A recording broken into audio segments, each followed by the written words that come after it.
ইন্ডিয়ার দাদারা, ইন্ডিয়ার মোদি বাহিনী, বিজেপি তাদের সর্বোচ্চ বল প্রয়োগ করতেছে, বিভিন্ন কৌশল প্রয়োগ করতেছে শুধু একমাত্র ডক্টর ইউনূসকে সরানোর জন্য।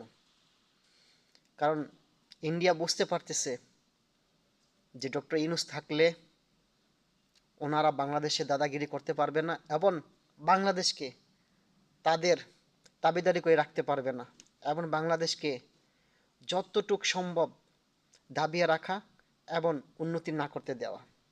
ডক্টর ইউনূস বুঝতে পারছেন যে ইন্ডিয়ার দাবিদারি করলে, ইন্ডিয়ার কথা মতো চললে কোনো দিন আমরা আমাদের উন্নতি করতে পারবো না।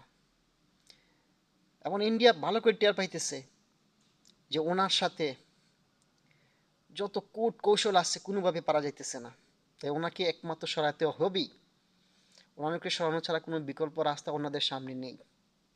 কারণ ওনাকে কোনো কিছু লোভ দেখিয়ে কোনোভাবেই ওনারা বশ করতে পারতেছে না। এতে প্রমাণ করে আমরা সঠিক নেতৃত্ব পেয়েছি।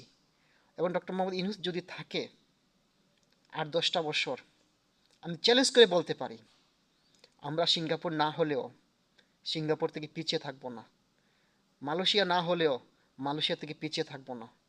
এবং আমাদেরকে এই উন্নতি দেখে ভারতের 7 সিস্টার পশ্চিমবঙ্গ তারাও স্বাধীনতার জন্য জোর আওয়াজ তুলবে। এই জন্যই ইন্ডিয়া দাদারা পাগল হয়ে গেছে কিভাবে ডক্টর মোহাম্মদ ইউনূসকে বাংলাদেশের ক্ষমতা থেকে সরানো যায়। বুঝতে পারতেছেন সবাই?